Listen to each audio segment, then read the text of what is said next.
ก็มาพบปะกันอีกเช่นเคยในวันเวลาเดียวกันนี้และก็ทางสถานีวิทยุแห่งนี้ในรายการปกิณกะแห่งธรรมะสเพระเมื่อมาพบมาปะกัน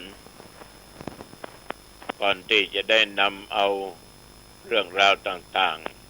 ๆมามาจาเขาก็จะมีการไหว้พระสวดมนต์ก็เป็นมังคละเป็นมงคลต่อชีวิตต่อไปเขาก็พากันมาบูชาพระรัตนตรัย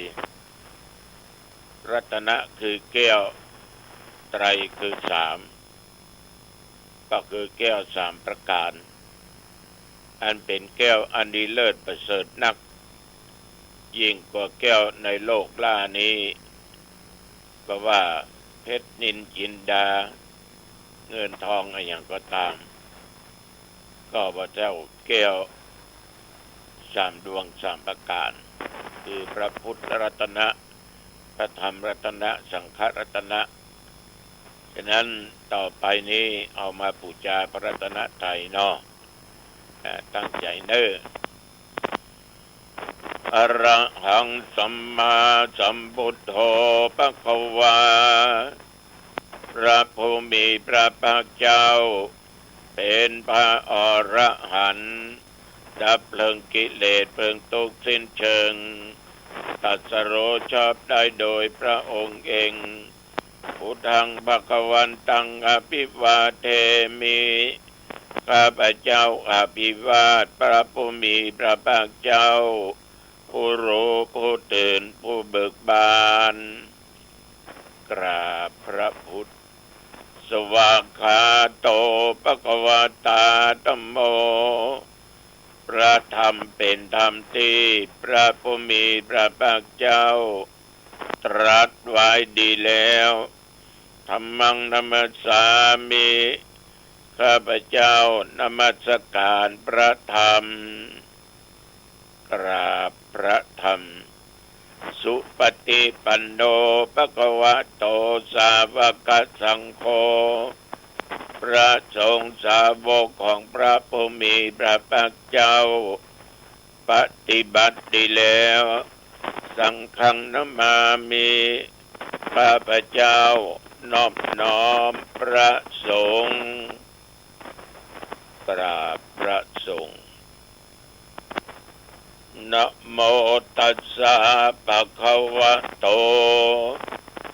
ขอน้อมแด่พระผู้มีพระภาคเจ้าพระองค์นั้นอรหะโต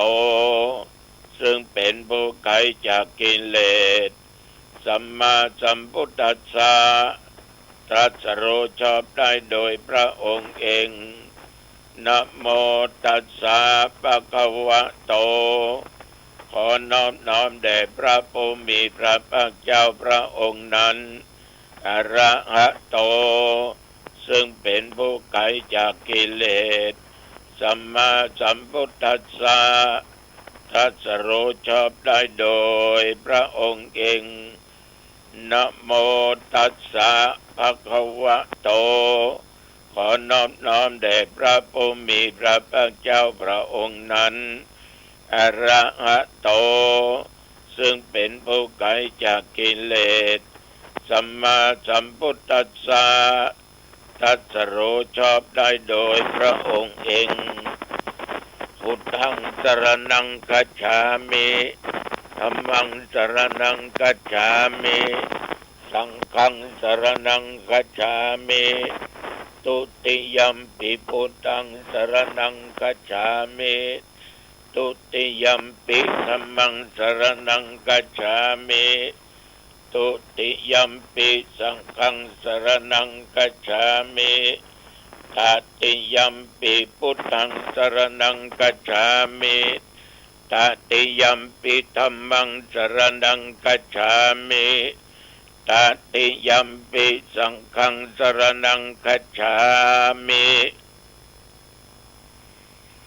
อิติปิโสภะคะวะอะระหังสัมมาสัมพุทโธ วิชาจรณะสัมปันโนสุขโตโลกวิทูอนุตตรปริสัทธรรมสารถิสัทธาเทวมนุษย์สันังบุตโธภควาติยันตุนิมิตตังอวมังคลัญจาโยจัมมนาโพสกุณัสสะสัทโธปะปะกังโหตุสุปินังอาการตังพุทธานุภาเวนะวินาสเมนตุสวากาโตภควตาธัมโมสันดิติโกอากาลิโกเอหิปัสสิโกโอปนายิโกปัจจตังเวทิตโพวินยูอิติยันตุนิมิตตังอวมังคลัญจาโยจามนาโปสกุณัสสะสัทโธปะปะกังโหตุสุปินังอากันตังธรรมานุภาเวนะวินาสเมนตุ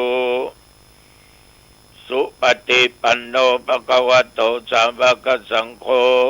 อุชุปฏิปันโนภะคะวะโตสาวกสังโฆยายะปฏิปันโนภะคะวะโตสาวกสังโฆสามิจิปฏิปันโนภะคะวะโตสาวกสังโฆยะติตังจัตตาริปุริสยุคณิอัฏฐปุริสปุคลาเอสะภะคะวะโตสาวกสังโฆอาหุนายโยปะหุนายโยตักขินายโยอัญชลีกรณิโยอนุตตรังปุญญเกตังโลกัสสาติยันตุนิมิตตังอวมังคลัญจาโยจัมมนาโพสกุณัสสะสัทโธปะปะกังโหตุสุปินังอากันตังสังฆานุภาเวนะวินาสเมนตุยะโตอังภะคินิอริยยะชาติยะชาโตนาปิชนะมิสันจิจาปนังชีวิตาวโลเปตวาเอเตนะสัจจวัชเชนะโสติเตโอตุโสติกัปปะสะโพชังโคสติสังคโตธัมมังวิจโยตถาวิริยัมปิติปัสสติโพชังคาจัตถาปะเรสมาตุเปกโพชังคาสัตเตเตสัพพทักษินามุนินาสัมมตคถาภาวิตาปาหุลิกถาสังวัตันติอภิญญายานิพพานายาจักโพธิยาเอเตนะสัจจวัชเชนะโสติเตโอตุสัพพทาเอกัสสมิงสมัยเยนะโทโมกขลานัญจกัสสปังกิลเนตุกิเตติสวาโพชังเกสัตตะเทสญิเตจะตังอภินันติตวาโรกามุจิงจุสตังคเนเอเตนะสัจจวัชเชนะโสติเตโอตุสัพพทาเอกตาตัมบราชาปิเกลัญเยนะปิปิริโตจุนดาเทเรนะตัญเยวะพนาเปตวานัสสะทรังสัมโมติตวาจะอปตาตัมมาวุตาสิทานาโสเอเตนะสัจจวัชเชนะโสติเตโอตุสัพพทาปะอินาเตจะอปทาตินนันนัมปิมะเยสินังมัคคาอัตตกิเลสาวะปัตตานุปติตัมมตังเอเตนะสัจจวัชเชนะโสติเตโอตุสัพพทาภวตุสัพพมังคลังรักขันตุสัพพเทวตาสัพพพุทธานุภาเวนะสัทธาโสติภวันตุเตภวตุสัพพมังคลังรักขันตุสัพพเทวตาสัพพธรรมานุภาเวนะ สัทธาโสติภวันตุเตภวตุสัพพมังคลังรักขันตุสัพพเทวตาสัพพสังฆานุภาเวนะสัทธาโสติภวันตุเตปัลลมาลาจินีอัคคาสุติตาวะหายาสัสสินีทัสสะมินตาภูปาลาสะวิลาภูตาปิปัลลาภาปุญญาติกาลสัมปันนาสิริสัมปติลังยุตาวินิตตาสุวิกันตาสัพพะกัปปะวิลาสิเนนานาวิติมิตยัตตาจาปุญญาติวินายัญยุกาสังเวทาเนจาโอกันตาปะคุณเยนะสัมมปิตาสัมมาสุภาวิตารักขาปะระเมนทังคารักขิกาทัลละหะภัตติสุสังยุตตาปฏิปตาวิเลสโตสัสสิวะโอสติมัจเจสัพพเทวะวิโลจติรัตนัตยานุภาเวนะอัคคัญญาปุญญาเตชะสาสุติตาลาชินีเศรษฐาสุทาวิมัลละลักขณาอายุอาติกิธัมเมกิอุตตะลิมปิปวัตตโตสัพพะสิริจะวิญโยโสสัพพะนิมังคลานิจาสัพพะกิตติจะวิญโยโสสังวัตตันตุอภิกขนังตัสสะเตชะนุภาโวจะอุราระโตปวัตตโต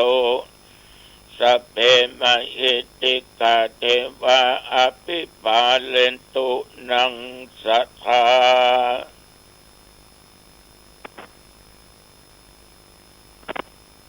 โดย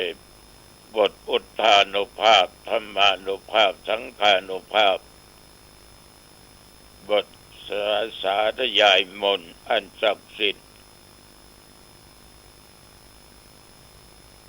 อาตมาภาพขอตั้งจิตอธิษฐานถวายพระพรชัยมงคลแด่สมเด็จพระนางเจ้าบรมราชินี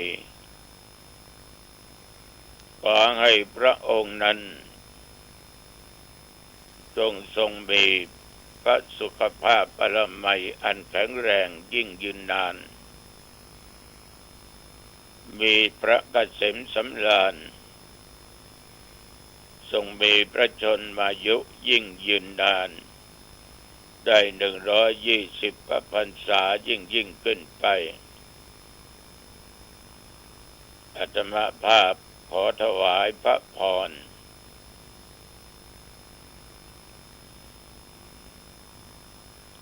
ญาติโยมท่านทั้งหลายกรมอุตุได้ประกาศบอกตักเตือนระยะนี้ฟ้าฝนยังมีนักหนาฟ้าผ่านแถมปอเกิดลมเกิดลูกเห็บตกแล้วก็แผ่นดินไหวกันนั้นก็จุดศูนย์กลางอยู่ที่อำเภอพร้าวและหลายอำเภอสำหรับที่หนองตองและอยู่ใกล้เคียงก็มีความรู้สึกเวลา2 โมงปลายแก่ๆนั้นประมาณนั่งอยู่ในห้องกำลังอ่านหนังสือดูอยู่ก็รู้สึกว่าอาคารอย่ามาลั่นครอบแคบก็เตวออกไปก็ถามคนที่มาอันเป็นญาติกันว่าได้ยินเสียงก็ หูก็แผ่นดินไหวโยมก็ตอบว่าไม่รู้บลังหนูแมวขึ้นไปที่อาคารชั้นบนก็ได้ยินเสียงมันอิดอัดอิดอัดนี่นะโยมก็ว่าบ่มีแมวบ่มีแต่หนูมันแน่ ท่านทั้งหลายก็มีความอุสึกเล็กน้อยฉะนั้นก็บดีประมาทละตั้งแต่นี้ไปเอาก็บอกว่ามันจะเกิดแผ่นดินไหวเมื่อใดวันเดียวยังหลายที่3-4 อำเภออย่างใดก็ตามเพื่อเตือนไว้ก็น่าคิดน่าจดน่าจำเข้าใจว่าขาดสติเพื่อประสบต่อเหตุการณ์ภัยอย่างเกิดขึ้นมันจะกั้งจวงแล้วมันจะหนีบ่พ้นหลบบ่ได้นี่ก็ขอเตือนสติไว้กับญาติกับโยมนับตั้งแต่เมื่อตะวันวามาจนถึงปัจจุบัน24 ชั่วโมงตะวันนี้ฉันเข้าเจ้าแล้วก็ไม่ไปไหนอยู่วัดเทศน์ธรรมอ่านหนังสือธรรมะ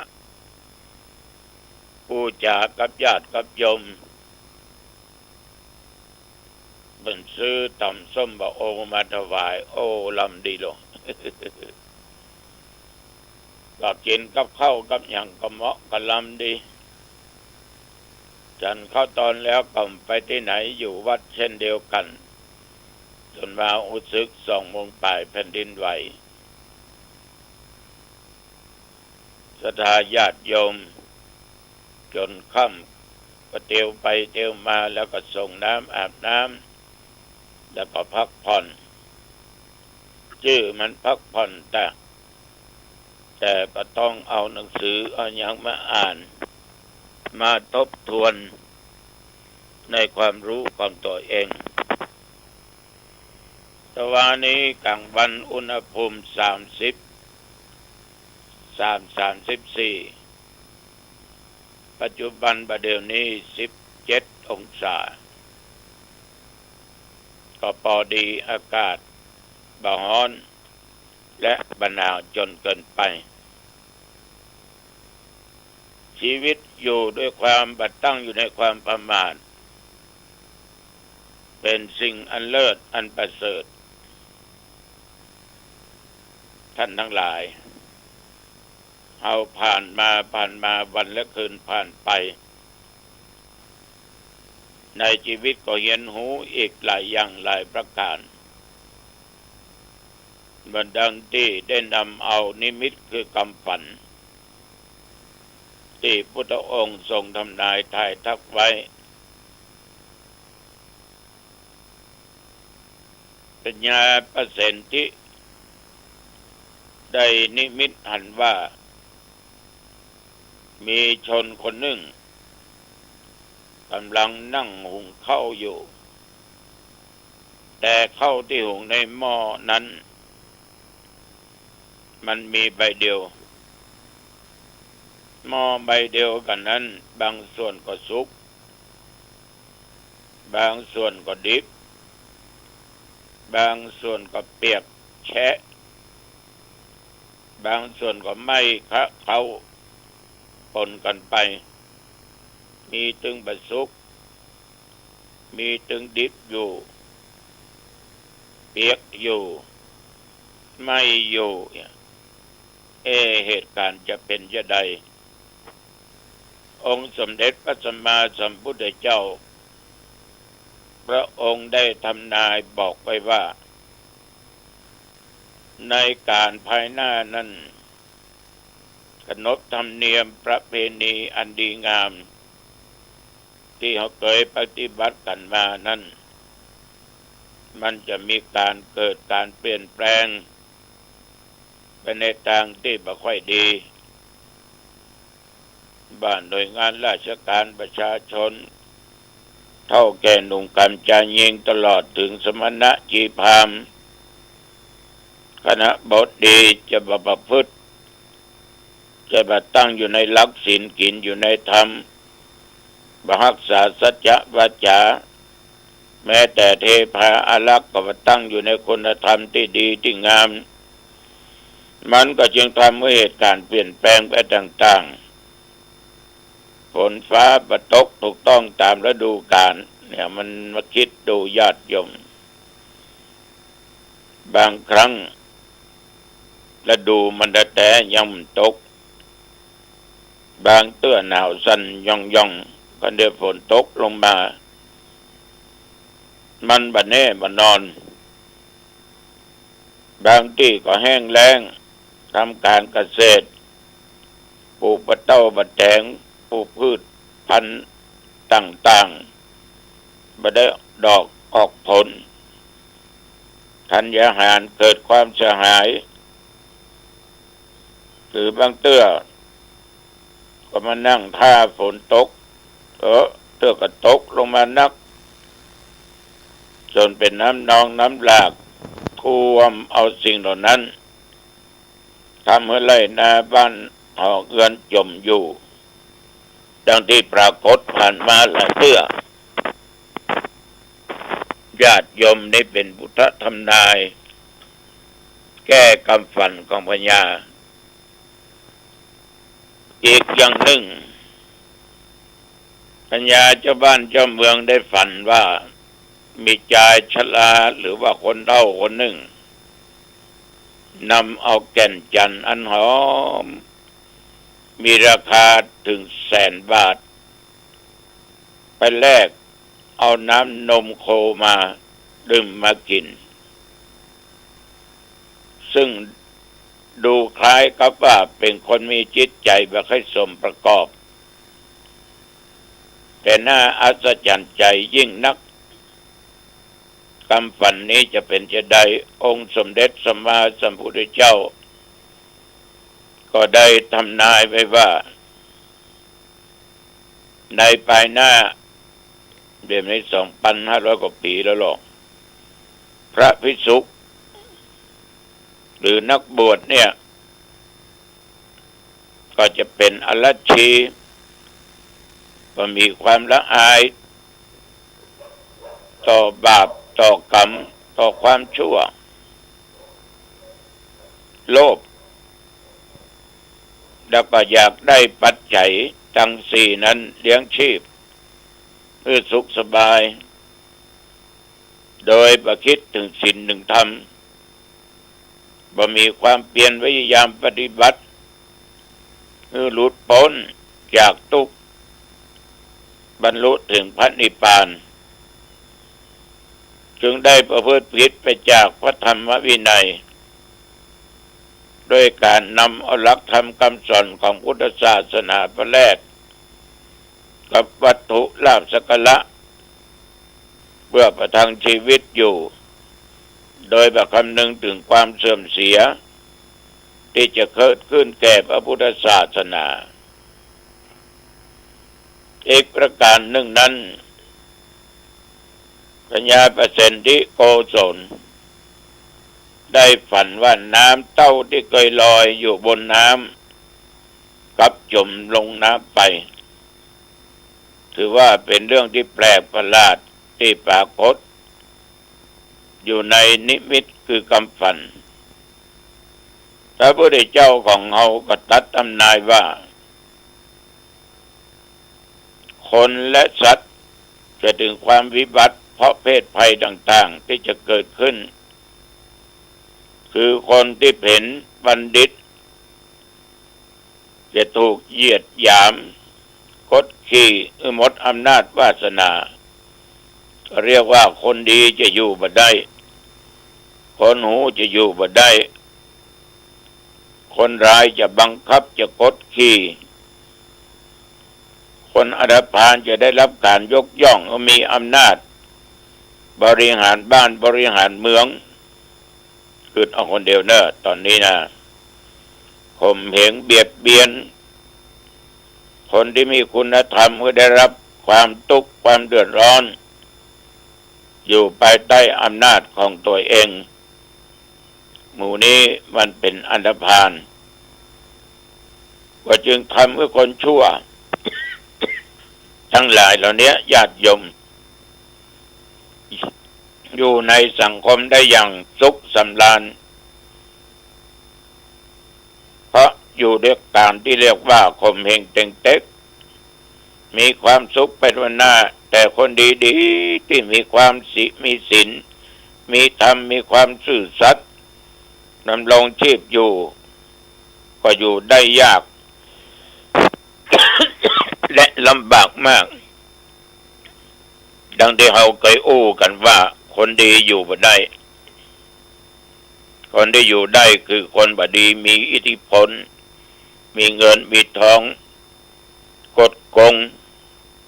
เขาก็มักจะไปยกย่องกันว่าท่านเหล่านั้นเป็นคนดีหมู่นี้เป็นคนบ่ดีเนี่ยทั้งที่บ่เป็นคนดีฉะนั้นความชั่วคนชั่วบางครั้งก็อยู่ในคราบเป็นคนดีที่ว่าอย่างนี้เพราะคนเรามองกันแต่ภายนอกไม่ได้มองถึงพฤติกรรมต่างๆเพราะเขาเสแสร้งทำตัวเป็นคนดีเป็นคนใจบุญใจกุศลแต่ที่จริงนั้นใจดำอำมหิตฉะนั้นสิ่งเหล่านี้ขอฝากกับญาติกับโยมมีหูไว้ฟังมีตาไว้ดูแล้วฟังแล้วต้องใจสติปัญญาตรึกตรองพิจารณาสิ่งเหล่านั้นว่าดีจริงหรือดีเทียมขอฝากไว้เป็นข้อคิดวันนี้7 โมงบ่ายวันนี้ก็ได้จะไปมาลัยน็อตไปเจริญพุทธมนต์ถวายพระพรชัยมงคลแด่สมเด็จพระนางเจ้าพระบรมราชินีสัก9 โมงบ่ายนิยมจะมาพบปะที่วัดคือโยมเสงล่าดาวเรืองพร้อมกับลูกคือคุณอ่อนอนงจะไปส่งน้ำท่าที่วัดสลีจอมตองบ้านแบนหางดงวันนี้พอสมควรอายุวันโนสุขังพลังพบกันใหม่โอกาสหน้า